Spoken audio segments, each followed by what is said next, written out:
د شرق اړیو تلویزیون قدرمن لیدونکو سلامونه او نیکې هیلې مې ومنئ په دې هیله یم چې روغ و جوړ خوشحاله اوسئ. قدرمن لیدونکو اوریدونکو موږ سره په سټوډیو کې ډېر قدرمن مېلمه دی د رویټري نړیوال خیریه ارګان ډایرکټر سټیفن آربورن.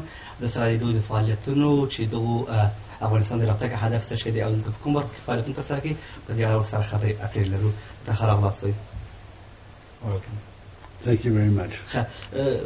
رویټري نړیوال خیریه ارګان افغانستان کې فعالیتونه ترسره کوي. په کوم برخو کې خپل فعالیتونه ترسره کوي؟ First of all, if we introduce Rotary, and what's Rotary and what are they basically doing in Afghanistan? Rotary is a worldwide organization in approximately 150 countries with 1.2 million members, both male and female. It's in most countries of the world. It's strong in many Muslim countries. There are thousands of Rotarians in Pakistan, Indonesia, Egypt, and Lebanon. So we meet once a week with our members, and it's a volunteer organization. So Rotarians get together, they hear speakers, and they become involved in projects to help both their local community and to help the international community. So Ferry Moini and I, she's a Rotarian in the same club as myself, have been coming here for approximately 10 years. Rotary International way عموما یو نړیوال خیریه ارګان دی چې دا په 150 هیوادونو کې فعالیتونه لري. زیاتره فعالیتونه په مختلفو هیوادونو کې په افغانستان کې، پاکستان کې، په اسلامي هیوادونو کې. موږ دلته یو زه او زما همکاره فیری مویني چې په افغانستان کې د پولیو د له منځه وړلو په باره کې خپل فعالیتونه وکړو. بالکل. د پولیو د له منځه وړلو لپاره تاسو تر دې مهاله پورې کوم کارونه ترسره کړي دي؟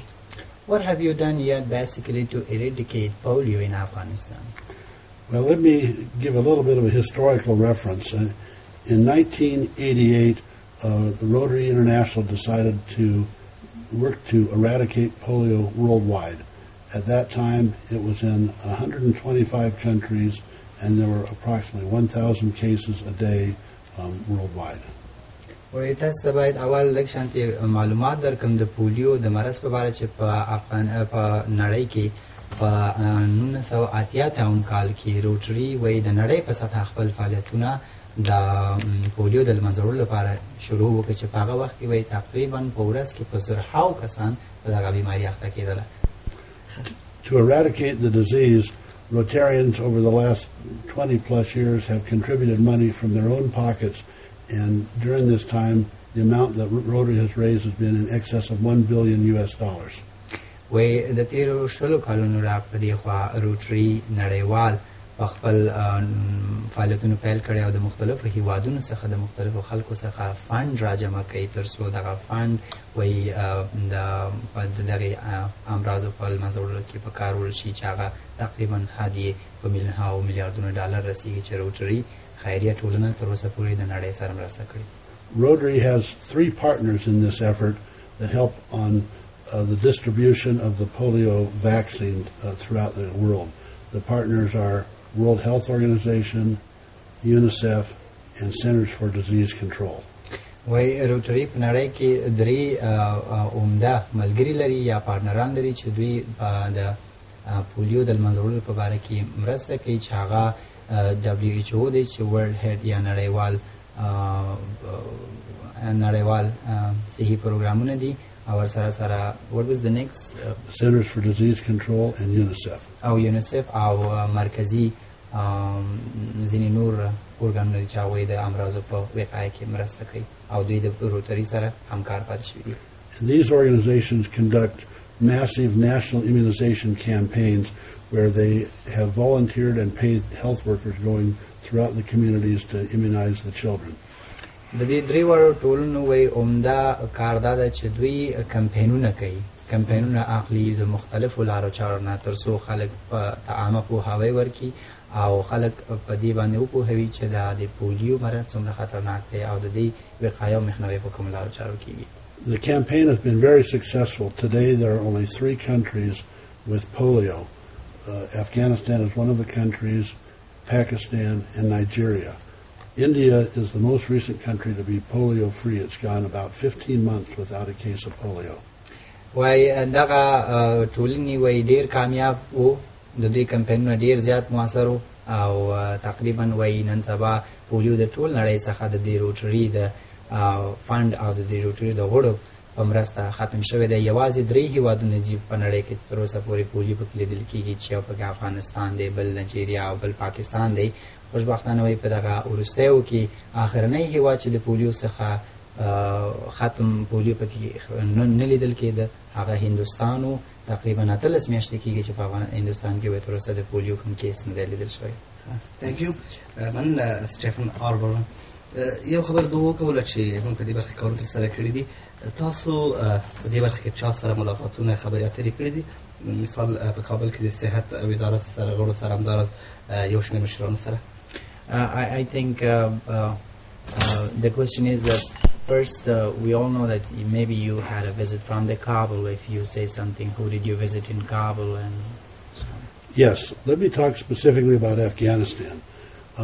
2 years ago, Afghanistan had 20 cases of polio. Last year, it had 80 cases of polio. So there's a concern for why the cases increased.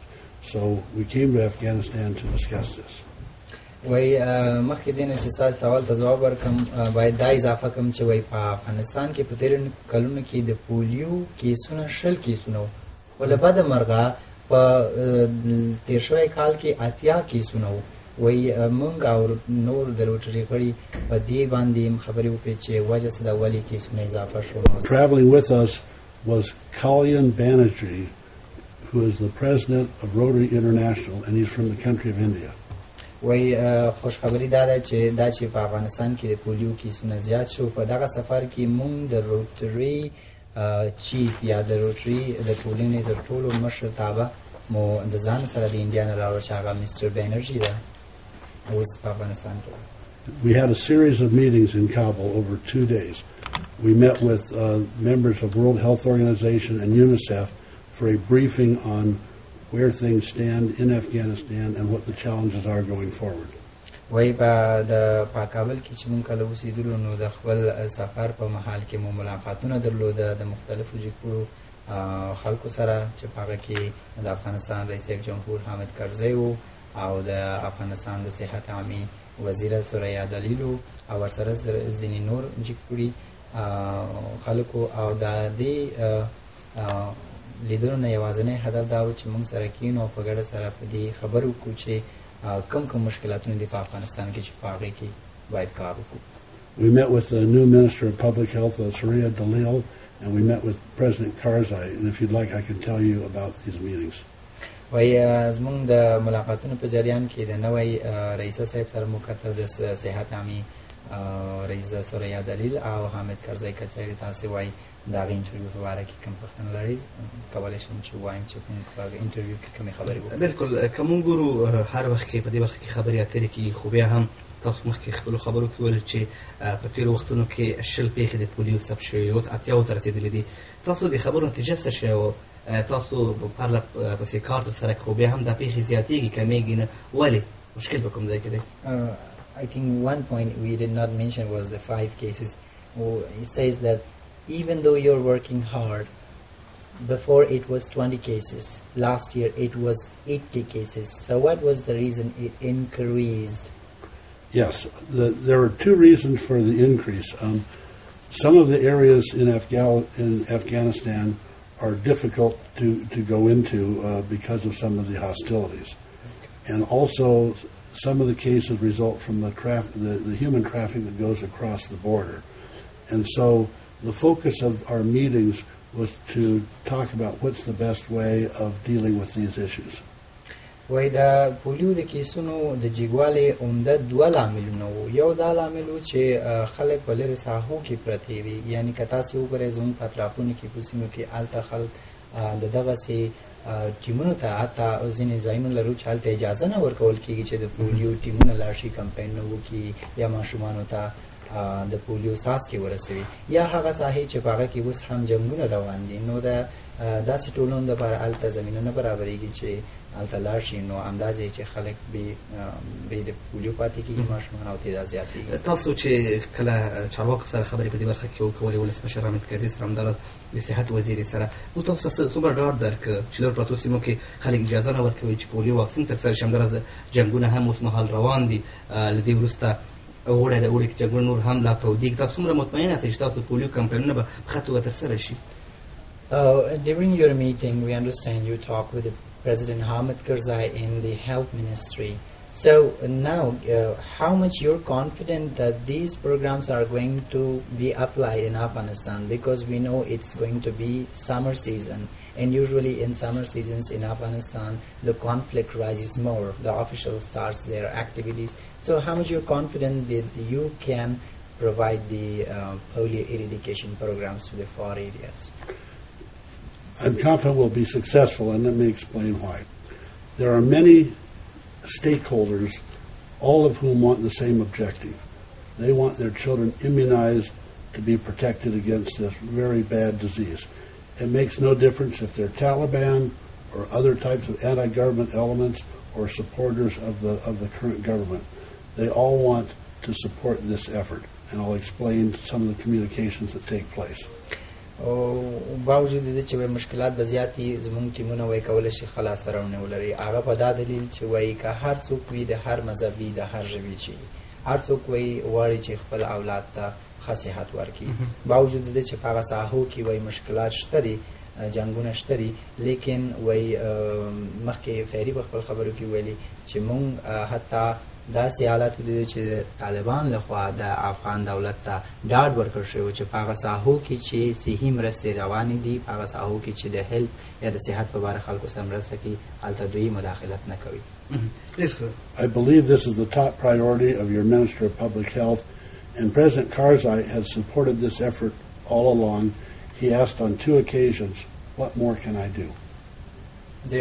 رئیس صاحب جمهور کرزی وی په خپل خبرو کې موږ ته ډېر ډاډ راکړل او ډېرې وهڅولو حتی وایي پښتنو کې کچېرې نور څه خدمات وي نو زه تاسو سره But beyond that, there's a letter signed by Mia Omar that is given to the people involved in the polio immunization efforts. We have a copy of this letter. The letter says this is a good program. Please support this effort. And this letter goes with the vaccinators into some areas that the Taliban government has and movement has some presence.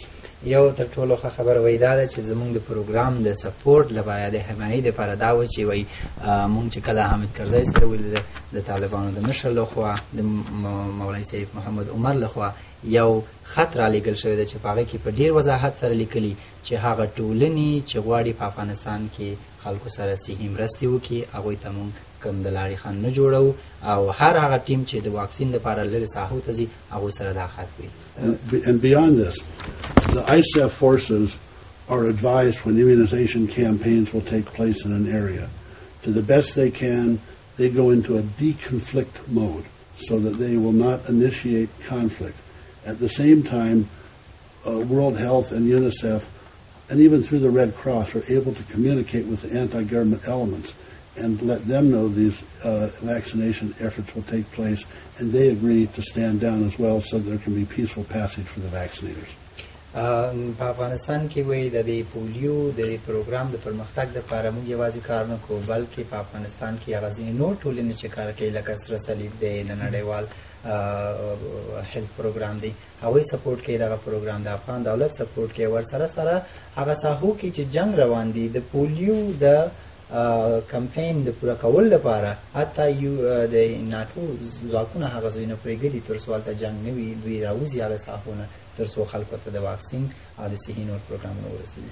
مننه دغو خپلو خبرو کې وویل چې موږ لاسته راوړنې لرو په دې برخه کې کار ترسره کوو.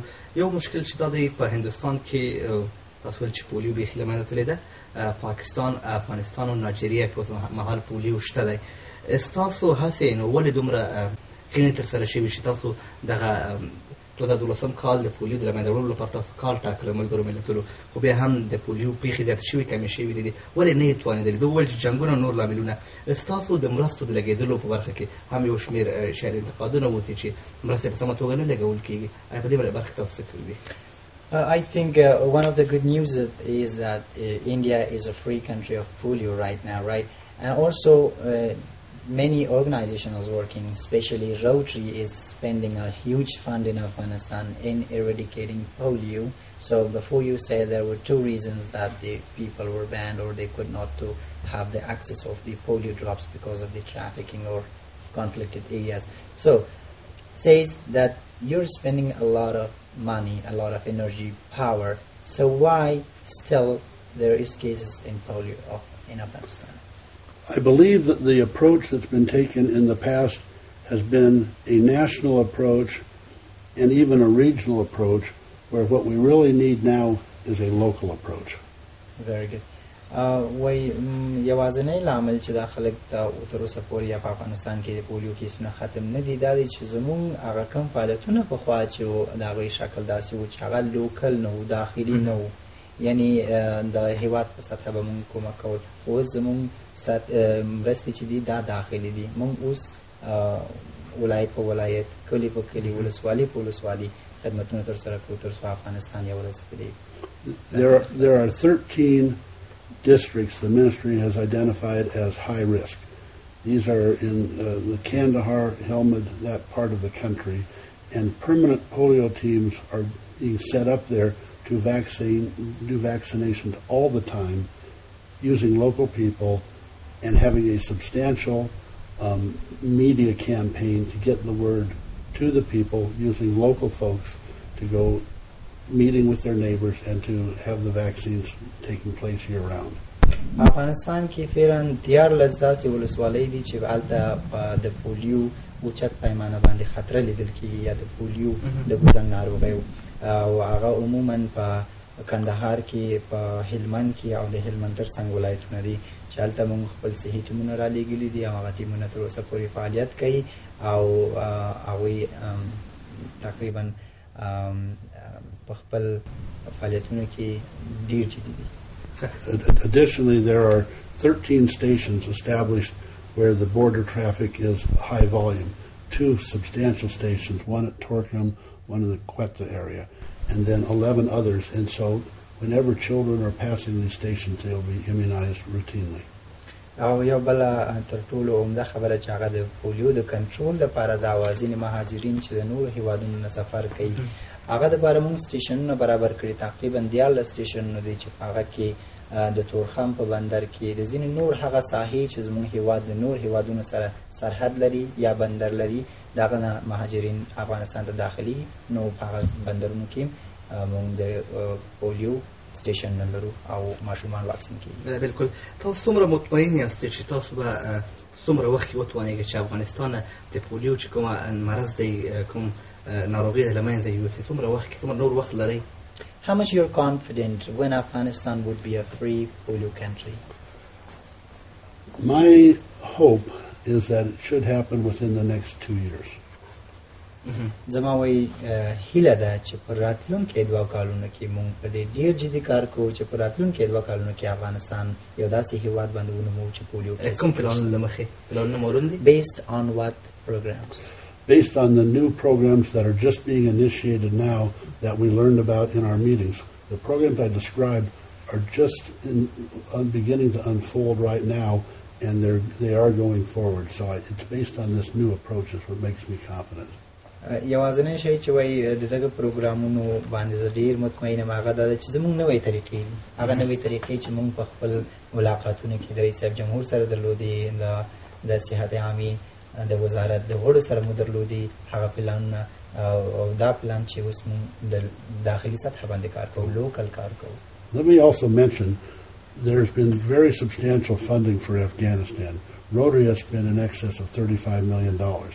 The Canadian government has spent close to $100 million. The Bill and Melinda Gates Foundation is a fairly recent partner that is spending hundreds of millions of dollars worldwide for polio eradication. So and there are many governments that are providing support. We still need more financial support, but Afghanistan is a very high priority.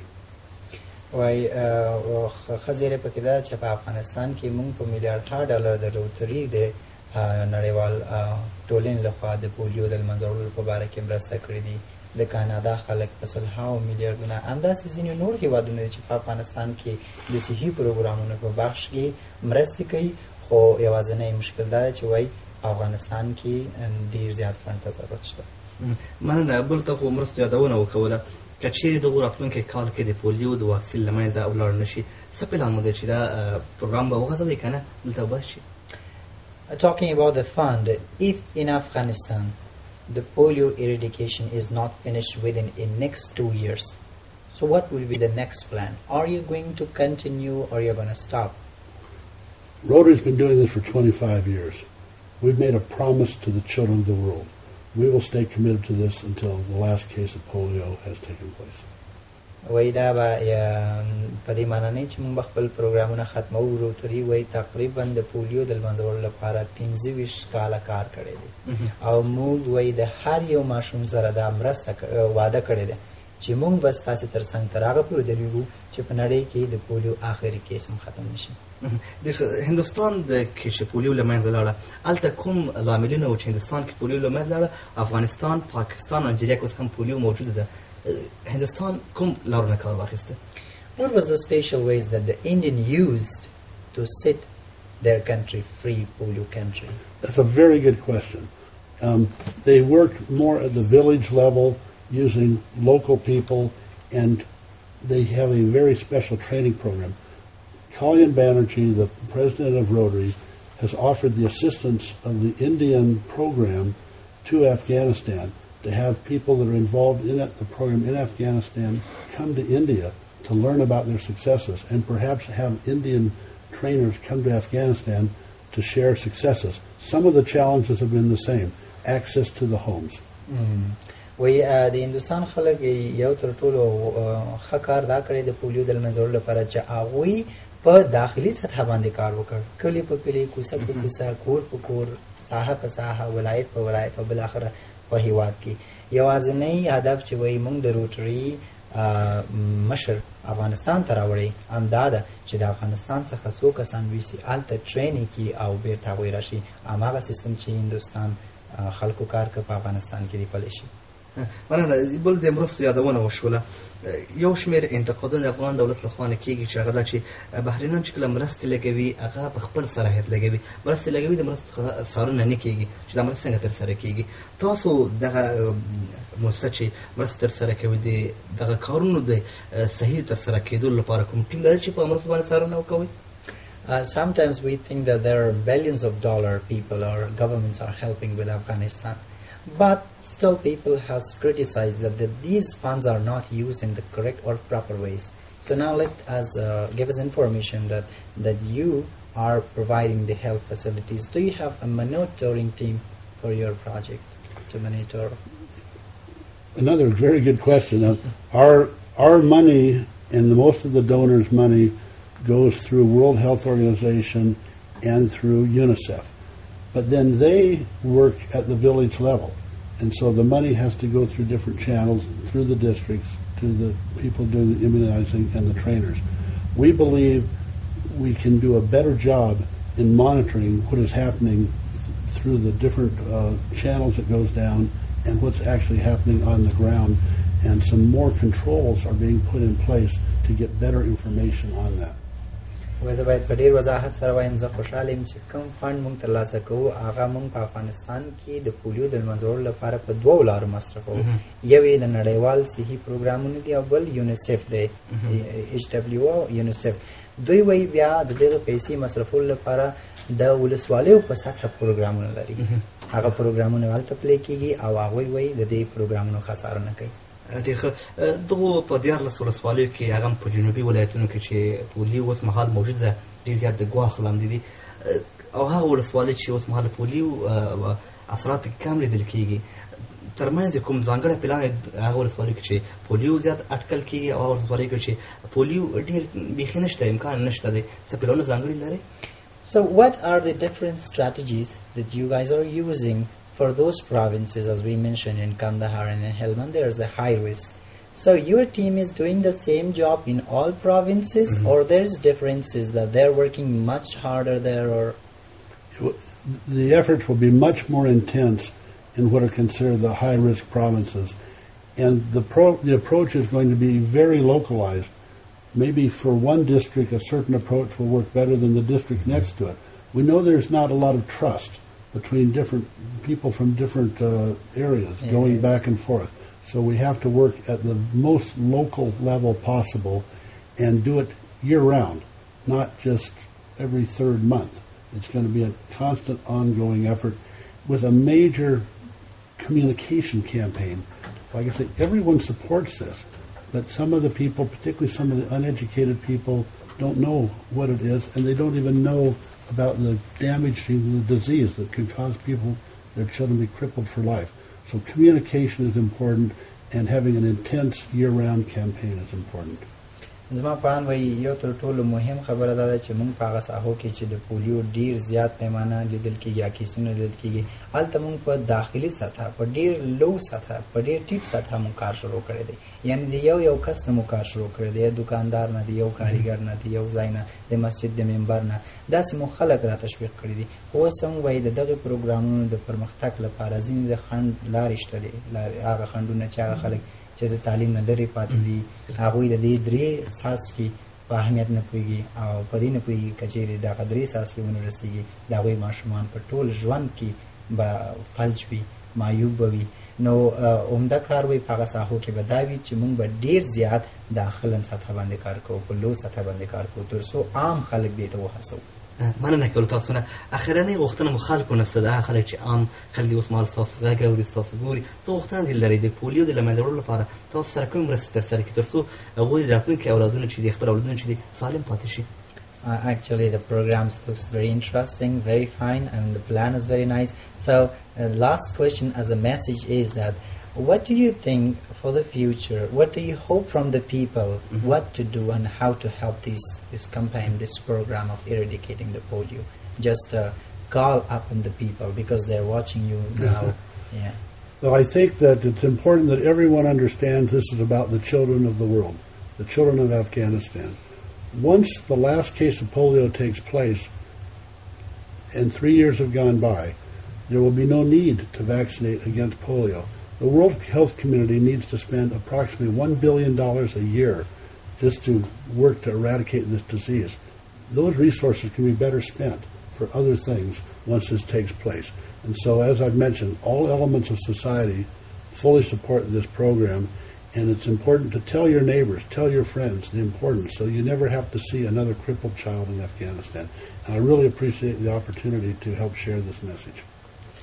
تر ټولو له مخه وایي زه خو ډېر خوشحاله یم چې دغه موقع مو تاسو موږ ته راکړئ چې موږ خپل غږ د خلکو سره د چارواکو سره شریک کړه په کورنیو باندې په خلکو باندې زموږ غږ وایي دا ده چې تاسې تر ډېر مهاله تر ډېر حده کوښښ وکړئ چې د پولیو د کمپاینونو سره مرسته وکړئ وایي که چیرې په افغانستان کې یو ځلي د پولیو کیس آخر سطح ته ورسېد یو کس ته ورسېد ختم شو او تر راتلونکي 3 کلونو پورې بیا کوم کیس پیدا نشو بیا نو ټول عمر د واکسین لپاره ضرورت نشته هغه میلیونها ډالر چې د واکسین د پولیو د منځورولو لپاره مصرفېږي هغه مونږ کولی شو د خپل هیواد په باسازي کې په تعلیم کې په نورو برخو کې مصرف کړو او بیا هم له تاسې نه مننه چې مونږ ته مو وخت راکړه تر څو مونږ خپل غږ ستاسې د رادیو تلویزیون لخوا خلکو ته ډېره مننه کوو د ښکلې مرکې نه دی Thank you very much for the great interview.